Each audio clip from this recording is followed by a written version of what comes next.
हमारे प्यारे नबी सल्लल्लाहु अलैहि वसल्लम का आखिरी खुतबा मुबारक। ए लोगो सुन लो, मुझे नहीं लगता कि मैं अगले साल तुम्हारे दरमियान मौजूद रहूंगा। मेरी बातों को गौर से सुनो और उनको उन तक पहुंचाओ जो यहाँ मौजूद नहीं।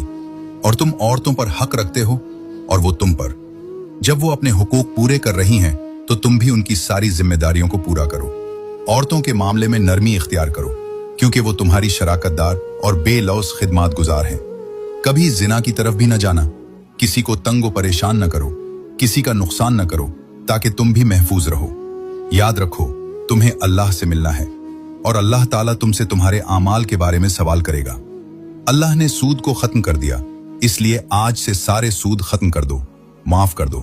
याद रखो तुम सबको एक दिन अल्लाह के सामने अपने आमाल की जवाबदही के लिए हाजिर होना है। खबरदार रहो, मेरे बाद गुमराह न हो जाना। मैं तुम्हारे लिए दो चीजें छोड़कर जा रहा हूं, कुरान और मेरी सुन्नत। अगर तुमने उनकी पैरवी यानी उन पर अमल किया तो कभी गुमराह नहीं होगे। याद रखना अब मेरे बाद कोई नबी नहीं आने वाला और न ही कोई दीन लाया जाएगा। मेरी बात को अच्छी तरह समझ लो, मेरी बातें गौर से सुनो। 5 वक्त की नमाज पूरी करो, रमजान के रोजे रखो, ज़कात अदा करते रहो और इस्तिताअत हो तो हज करो। हर मुसलमान दूसरे मुसलमान का भाई है। तुम सब अल्लाह की नजर में बराबर हो। बराबरी सिर्फ तकवा की वजह से है।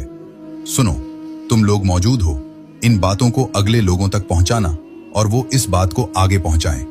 ये मुमकिन है कि बाद वाले मेरी बात को पहले वालों से बेहतर समझकर अमल कर सकें। फिर आप सल्लल्लाहु अलैहि वसल्लम ने आसमान की तरफ अपना मुबारक चेहरा उठाया और फरमाया, ए अल्लाह, गवाह रहना, मैंने तेरा पैगाम तेरे बंदों तक पहुंचा दिया। मैंने नबी पाक सल्लल्लाहु अलैहि वसल्लम का फरमान आप तक पहुंचा दिया। इससे